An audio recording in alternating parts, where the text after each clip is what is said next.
Hello everybody, welcome to my channel. Today I am going to recap and explain episode 4 from the Wheel of Time series. Episode 4 starts in the Kingdom of Ghealdan.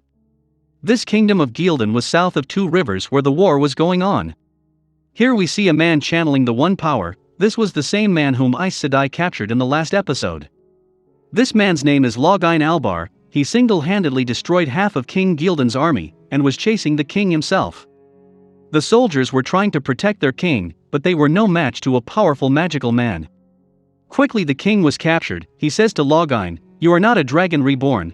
I have informed Aes Sedai about you. They will be here at any moment. You will be punished for your crimes."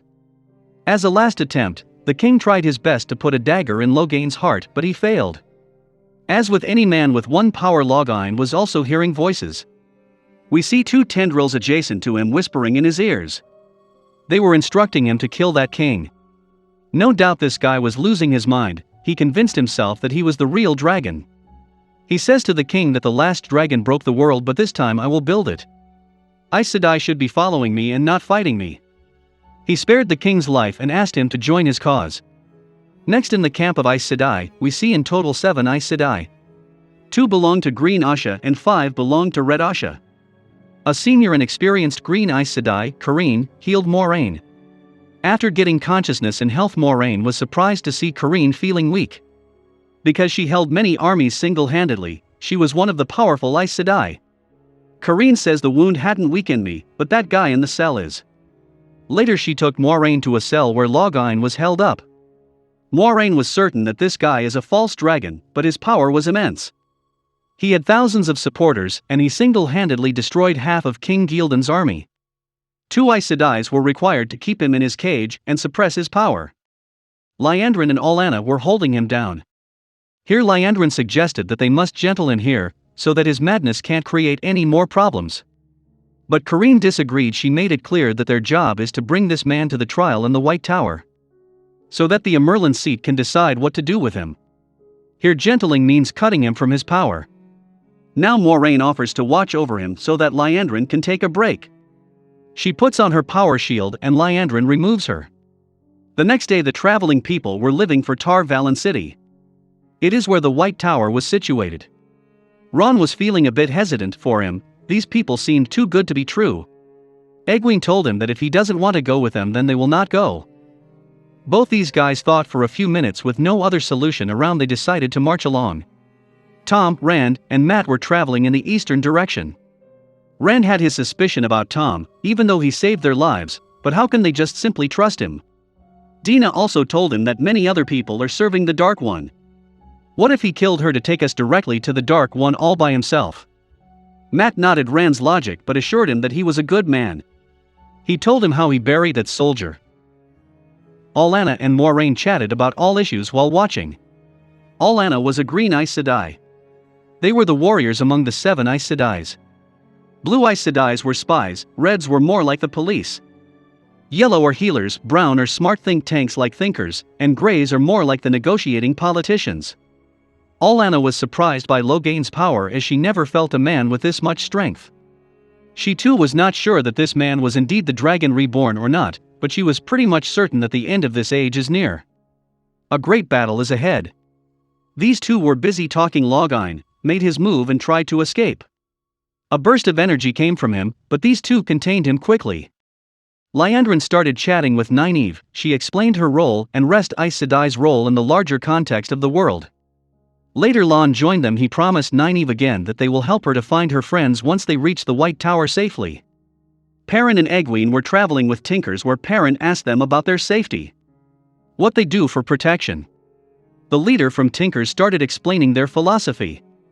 She says, "We are non-violent people. We never attack anyone or take arms to defend ourselves. If someone attacks us or tries to steal something from us, then we simply run.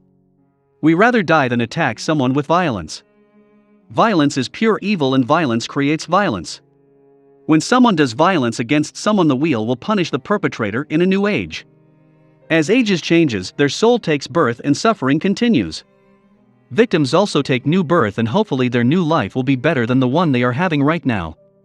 Lady gives an example of her daughter who was killed for fun. Perrin was taken back. He was in a rage when he killed that Trolloc. Layla probably tried to calm him down, but violence overpowered him. Mat, Rand, and Thom reached a farmhouse where they asked the owner to stay for the night. The owner was a gentleman and so he allowed it. He was living there with his wife and kid.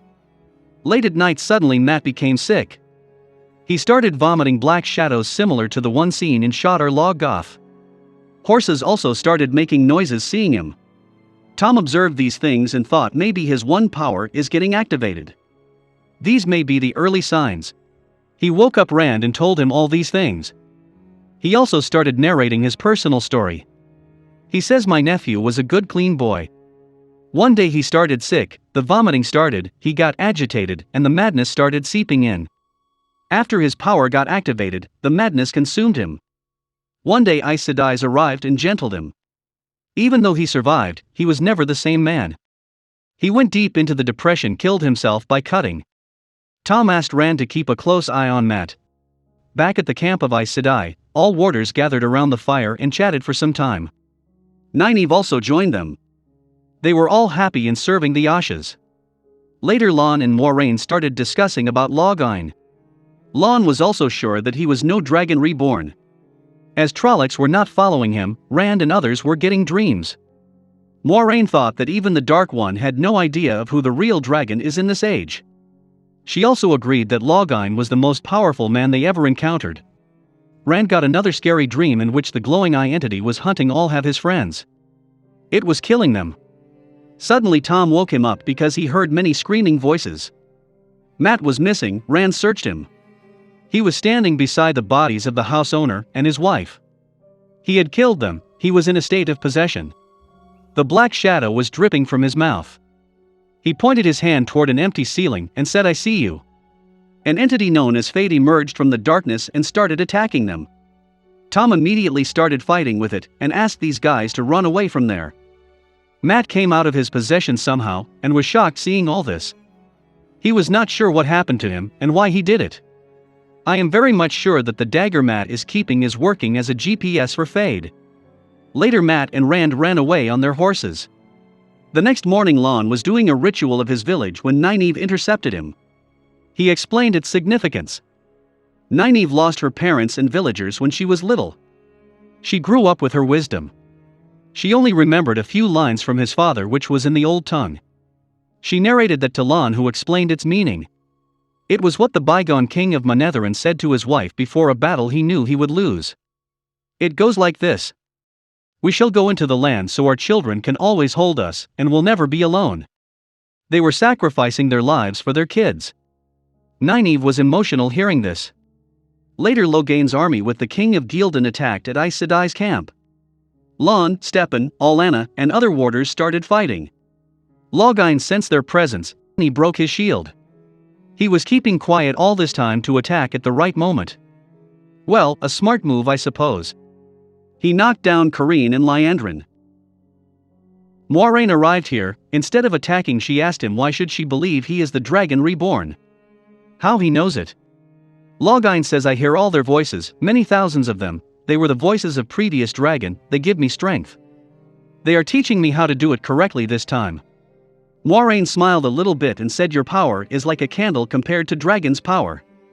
Dragon's power will be like a raging sun, you won't even able to see it. What you are hearing is whispers of your madness. Meanwhile, Kerene and Liandrin gained consciousness, and all three again started to contain. But Logain was powerful, he fought back. In his rage he tried to kill Liandrin, but Kerene came in front of her, sacrificed herself. Stepan, the warder of Kerene, sensed her death. He came directly at the cell. In his rage he wielded his axe on Logain's shield. Instead of killing him, it caused cracks in the shield. Logain broke it and attacked back on all of them. Pieces of axe pierced everyone. Moiraine, Liandrin, Stepan, and Logain were injured and started bleeding. At this precise moment, Nynaeve arrived here, and she was overwhelmed with grief after she saw Logain dying. In his agony, she tried to heal him, but to her surprise and everyone's surprise, she channeled such a huge one power it healed everyone instantaneously. Her power was like a raging sun. Logain was horrified in seeing this, he closed his eyes due to its brightness. Once Liandrin got healed she quickly channeled her one power, Moiraine and others joined her. All Aes Sedai together gentled Logain, they stripped him from his power. By this time he too was convinced that he is no Dragon Reborn. With this, the episode ends. OMG, big revelations are here. In the book the Dragon Reborn was a man. Here he can be a woman. Is Nynaeve really a Dragon Reborn? After healing like that she could easily become a yellow Aes Sedai. Or she may be the real Dragon Reborn. It was a surprise for me. We have to wait for the next episode to see it. I will recap it early this time. Please subscribe to my channel. Thanks for watching. Take care.